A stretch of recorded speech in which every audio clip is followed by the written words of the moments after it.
And we're also closely tracking developing conditions south of the Minnesota border in Spencer, Iowa. This afternoon, the city sharing some positive news. After a near total shutdown of services, water has been about 75% restored. Still, for many, it is too late, and the loss is overwhelming.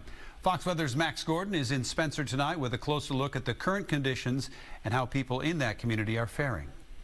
Right now we're standing in a neighborhood here in Spencer, Iowa that sustained pretty significant flooding damage over the weekend. You can see right behind me a vehicle stranded in the street, its trunk open, cars also strewn about, flooded out.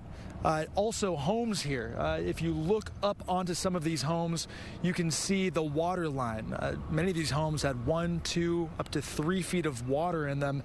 Down the block here, you can see how folks are trying to clear things out, trying to get their belongings out of their houses before mold starts to set in.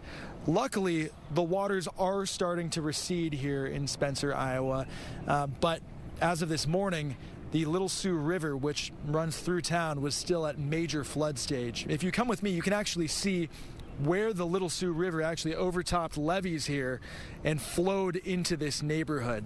The Little Sioux River, still a lot of water in it right now, still flowing very strongly. It was close to town here where a man actually died. He tried to drive through the floodwaters and his truck was swept into the Little Sioux River. His body was recovered over the weekend. Tragic situation there.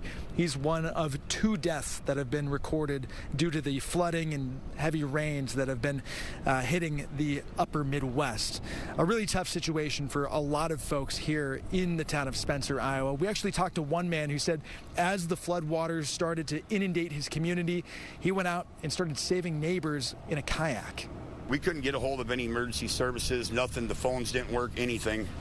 So once we got all them families across the streets of the apartment complex, I tied my kayak to my back and I walked southwest through the back of Best Auto and down Grand, but probably about here, so I could get to emergency services to let them know to come. They need to come rescue my family. Everything you worked for is gone. And to begin, thankfully, my wife's parents live in Royal, so we're not in a shelter, but we don't have any vehicles. We don't have anything. Shelters have been made available for folks with no place to go. There's also issues with the water. You can't drink it in some areas in Spencer.